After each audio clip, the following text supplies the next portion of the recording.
श्री शिवाय नमस्तुभ्याम। हर हर महादेव। कैसे हैं आप सब। देखिए आज का ये वीडियो बहुत ही ज़्यादा खास होने वाला है। आज है करवा चौथ। आज चतुर्थी तिथि है, कृष्ण पक्ष की, कार्तिक मास के कृष्ण पक्ष की चतुर्थी तिथि है।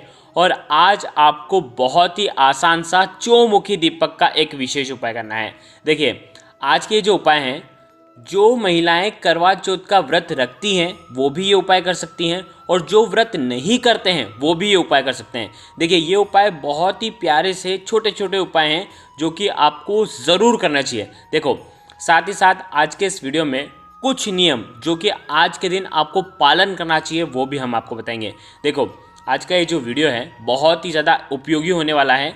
आपको सबसे पहले हम बताएंगे कुछ 5 चीज़ों के बारे में जिनका ध्यान रखना आपको बेहद ज़रूरी है, और उसके बाद आपको 2 विशेष उपाय बताएंगे, जिसमें से पहला जो उपाय होगा वो दीपक का उपाय होगा, और दूसरा जो उपाय होगा पति पत्नी को आँखों पर ये विशेष जल लगाना है और उनके संबंध और मधुर होते हुए चले जाएंगे। तो बहुत ही प्यारे से उपायों के बारे में हम बात करेंगे।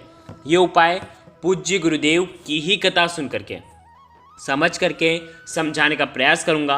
लेकिन उससे पहले आप सभी से रिक्वेस्ट करता हूं, चैनल पर अगर पहली बार आए हैं तो चैनल को ज़रूर सब्सक्राइब करें। देखिए आज सर्वार्थ सिद्धि योग भी है, आज शिव योग भी है, यानी कि बहुत ही शुभ योग के साथ ये करवा चौथ आई है। देखिए हिंदू धर्म में करवा चौथ का बहुत ही विशेष महत्व होता है, और सुहागन महिलाएँ जो हैं वो पति की लंबी आयु के लिए, अच्छे स्वास्थ्य के लिए, अच्छे संसारिक जीवन के लिए, सुख समृद्धि के लिए, अखंड प्रेम के लिए ये व्रत करती हैं और साथ ही साथ ये उपाय करती हैं। देखो आज का जो विशेष दिन होता है ना, वो शिव पार्वती की पूजा का दिन होता है। चंद्रदेव की विशेष कृपा मिलती है जिससे वैवाहिक जीवन सुखी और समृद्ध बनता है।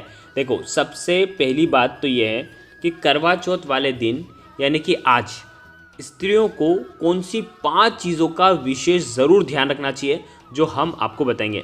पहले ये जानते हैं, उसके बाद हम उपाय बताएंगे। देखिए व्रत रखते हैं या नहीं रखते हैं तो भी आपको इन बातों का ध्यान रखना है। देखिए इस दिन ना तो आपको काले रंग के वस्त्र पहनने हैं ना ही सफेद रंग के। इस दिन केवल आपको लाल रंग के वस्त्र ही पहनने चाहिए। इससे आपको अखंड सौभाग्य की प्राप्ति होती है। देखिए करवा चौथ वाले दिन 16 श्रृंगार आप करते हैं, तो ना तो आप किसी से श्रृंगार का सामान लेंगे और ना ही किसी को देंगे। अगर आप लेते हैं तो आपके घर में भी क्लेश होगा, अगर आप देते हैं तो सामने वाले के घर में भी क्लेश होता है और आपके घर में भी क्लेश होगा। ध्यान रखिए करवा चौथ के दिन विशेष सिंदूर ना किसी को दें, और ना ही मांग का जो टीका आता है ना वो भी आपको किसी को नहीं देना चाहिए। तो ये बात भी आपको ध्यान रखनी है। देखिए करवा चौथ के दिन सफेद वस्तु जैसे सफेद वस्त्र हो गए, दूध हो गए, चावल हो गए, दही हो गए, सफेद मिठाई हो गई, इनका आपको दान नहीं करना चाहिए। मान्यता है कि अगर सुहागन महिलाएं ऐसा करती हैं तो चंद्रदेव नाराज हो जाते हैं। अगर चंद्रदेव नाराज हो जाते हैं तो आपके घर में शांति, सुख, समृद्धि सब चली जाती है। तो विशेष इस बात का भी ध्यान आपको रखना है। ध्यान रखें व्रत करने वाली महिलाओं को नुकीलो चीज़ों से दूर रहना चाहिए, यानी कि कढ़ाई, सिलाई जैसे कार्य नहीं करने चाहिए, यानी कि कैंची और सुई का उपयोग नहीं करना चाहिए। देखिए करवा चौथ पर क्या होता है, कई महिलाएं ऐसा करती है कि किसी के भी कपड़े मांग लेती है, पहन लेती है। तो आपको ऐसा बिल्कुल भी नहीं करना चाहिए। किसी और के कपड़े आपको नहीं पहनना चाहिए और ना ही किसी और को आपके कपड़े इस दिन देना चाहिए। देखिए बहुत सारी महिलाएं क्या करती हैं, अगर उनको कुछ मैचिंग की चीज़ नहीं मिलती है तो वो किसी और से ले लेते हैं। तो आपको ऐसा नहीं करना है, विशेष ध्यान रखना। ध्यान रखें करवा चौथ वाले दिन बालों को आपको खुला भी नहीं करना है। तो इन विशेष 5 बातों का आपको ध्यान रखना है। देखिए अब हम बात करेंगे उपायों के बारे में। सबसे पहला उपाय, पति पत्नी में यदि प्रेम बिल्कुल भी नहीं है तो उन लोगों को विशेष करना चाहिए। पति पत्नी में बार बार झगड़े हो जाते हैं तो उन पति पत्नियों को, उन जोड़ों को ये उपाय करना चाहिए। देखो क्या क्या होता है, कभी एक दिन 2 दिन बात नहीं करते हैं, कभी 5 दिन 10 दिन हो जाते हैं बात नहीं करते हैं, रूठे हुए रहते हैं। यानी कि कुछ भी जरा सी बात पर घर में क्लेश हो जाता है, जरा सी बात पर घर में लड़ाई हो जाती है। तो उन लोगों को तो ये विशेष उपाय ज़रूर करना है। देखो आपको आपके घर में चौमुखी दीपक तैयार करना है। देखो आटे का दीपक भी तैयार कर सकते हो या माटी का दीपक भी तैयार कर सकते हो, ठीक है। लंबी आपको बाती लगानी है, 4 मुखी ये दीपक होना चाहिए। देखो ये दीपक बहुत ही ज़्यादा खास होने वाला है, समझना। अब आपको क्या करना है, पति और पत्नी दोनों को इस दीपक को स्पर्श करना है। देखो पति, अगर पत्नियां कर रहे हैं ये उपाय तो पति को स्पर्श करवा देना, अगर पति कर रहे हैं तो पत्नियों को स्पर्श करवा देना। आ गई आपको बात समझ में। अब देखो स्पर्श करवा दिया तो उसके बाद कोई भी एक जना या तो दोनों जने दोनों जने भी ये उपाय कर सकते हैं या एक जना भी ये उपाय कर सकता है। करना क्या है, ये चौमुखी दीपक का दान करना है। देखो कार्तिक मास का पवित्र महीना चल रहा है और आज चतुर्थी तिथि है। ये दीपक आपको किसी भी देव वृक्ष के नीचे आपको रख करके आना है। देखो वहाँ पर आप जलाएंगे, देव वृक्ष के नीचे आपको जलाना है। इस दीपक के अंदर आपको घी भरना है। विशेष ध्यान रखना, देखो कौन कौन से पेड़ के वहाँ पर आप जा सकते हो। एक तो बरगद के पेड़ के वहाँ पर, एक आकड़े के पेड़ के वहाँ पर, एक पीपल के पेड़ के वहाँ पर, या आपके घर में जो तुलसी जी है वहाँ पर भी ये चौमुखी दीपक आप ज़रूर प्रज्वलित कर सकते हैं।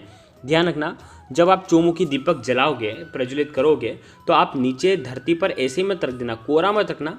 कुछ चावल के दाने नीचे रख देना, 2-5 दाने चावल के रख देना, या गेहूं के रख देना, या किसी भी चीज़ के धान के, किसी भी धान के आप दाने रख देना और उसी के ऊपर ये चौमुखी दीपक लगाओगे। देखिए अवधूतेश्वर महादेव के नाम से ये दीपक लगाना है।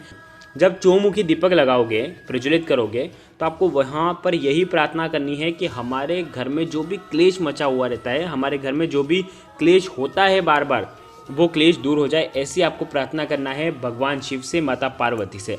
बस इतना सा उपाय करना है। तो देखो ये उपाय तो सभी को करना चाहिए क्योंकि दीपदान भी हो जाता है इसमें। कार्तिक मास में देखो वैसे तो रोज दीपदान करने का महत्व होता है, तो इसमें चौमुखी दीपक का दीपदान करने का भी आपको पुण्य मिल जाता है। तो ये हो गया पहला उपाय। अब हम बात करते हैं दूसरे और विशेष उपाय की। ये तो उपाय हर घर में जो भी जोड़े हैं उनको तो विशेषकर ये उपाय करना ही करना चाहिए। देखो करना क्या है समझना, तांबे का पात्र लेना, ठीक है, उसके अंदर जल भरना। देखो ये उपाय किस लिए है, पति पत्नी में प्रेम बढ़े, ठीक है, पति की जितनी भी चिंताएं हैं, पत्नी की जितनी भी चिंताएं हैं वो समाप्त हो जाएं, पति पत्नी एक दूसरे के साथ मिलजुल करके रहें, दोनों एक दूसरे को समझें, दोनों एक दूसरे की बात माने। देखो दो लोग हैं तो दोनों के विचार अलग अलग हो सकते हैं, तो दोनों के विचारों को समझना, ऐसी शक्ति भगवान शिव की कृपा से आपको मिलने वाली है। बहुत ही प्यारा सा उपाय है। करना क्या है, तांबे का पात्र लेना, उसके अंदर जल भर देना, ठीक है, जल भर दिया और उसके अंदर आपको गुलाब जल की बूंदें डालनी है। अब कितनी बूंदें डाल दोगे, देखो 5 या तो 11 आप बूंदें डालना, गुलाब जल की बूंदें डालना, या 1 चम्मच गुलाब जल आप जल के पात्र के अंदर डाल देना। देखो यहाँ पर पूज्य गुरुदेव ने बताया है कि गुलाब जल डालो, या तो कोई सा भी गुलाब की जो पत्ती है या गुलाब की पत्ती का जो रस है वो आप डालो। तो देखो गुलाब की पत्ती का रस तो गुलाब जल ही है, तो पूज्य गुरुदेव ने गुलाब जल का भी जिक्र किया था। तो देखो यहाँ पर एक चीज़ समझना, पूज्य गुरुदेव ने ऐसा भी बोला था कि लाल रंग का जो भी पुष्प हो उसका जो रस है वो आप डाल सकते हो। देखिए लाल रंग जो है, गुड़हल का जो लाल पुष्प है वो भी हो सकता है, तो ये इतनी आसानी से नहीं मिल पाते हैं और हम रस निकाल नहीं सकते। तो आपको क्या करना है, गुलाब जल का ही उपयोग करना है। यदि आपके पास दूसरे हैं, लाल कलर का कोई पुष्प है, उसका कोई रस है, तो आप वो भी ले सकते हैं। करना क्या है, जल के पात्र के अंदर डाल देना। अब आपको पति और पत्नी दोनों को, या तो एक जना कोई भी शिव मंदिर में जाएगा आज के दिन सुबह से लेकर के रात्रि तक, जब आपकी इच्छा हो तब आप ये उपाय कर सकते हैं। और आपको क्या करना है, ये जल जो है भगवान शिव के शिवलिंग पर श्री शिवाय नमस्तुभ्यम का जाप करते हुए आपको अर्पित कर देना है। जैसे ही जल जो है भगवान शिव के शिवलिंग पर स्पर्श होगा, फिर जलाधारी के वहाँ से जल जो है वो आएगा, तो आपको जलाधारी के वहाँ से आपको ये जो जल है ये आपको झेल लेना है। जो पात्र में आपने, या देखो कोई खाली पात्र ले जा सकते हो वो रख देना, या तो जिससे जल अर्पित कराए उसी से जल थोड़ा सा आपको झेल लेना है, बिल्कुल थोड़ा सा झेलना है, ज़्यादा झेलने की ज़रूरत नहीं है। अब आपको क्या करना है, देखो यदि आप करवा चौथ का आपने व्रत रखा है, चंद्रदेव को अर्घ्य देने के बाद आप ये उपाय कर सकते हैं। क्या करना है, पति और पत्नी को दोनों को एक आसन पर यानी कि एक दरी बिछाना, दोनों आमने सामने बैठना, और उसके बाद आपको क्या करना है, ये जो जल है दोनों अपनी आँखों पर लगाना। देखिए पुरुष जो हैं वो अपनी आँखों पर लगाएंगे और स्त्रियां जो हैं वो अपनी आँखों पर लगाएंगे। एक साथ आपको लगाना है ये भगवान शिव के ऊपर चढ़ा हुआ गुलाब जल। देखिए बहुत ही चमत्कारिक होता है, ये आपके रिश्ते को मजबूत करेगा, आपके घर से जो भी क्लेश है उन्हें दूर करेगा, और ये विशेष उपाय आप आज के दिन कर सकते हैं। तो देखो आज के इस पूरे वीडियो में हमने 2 उपाय बताए हैं। एक ये दोनों उपाय में से जो उपाय आपको लगता है आप कर सकते हैं। अगर आपको कुछ भी चीज़ समझ में ना आए तो कमेंट में एक बार पूछ लेना, गलती बिल्कुल भी नहीं करना है। श्री शिवाय नमस्तुभ्यम। हर हर महादेव।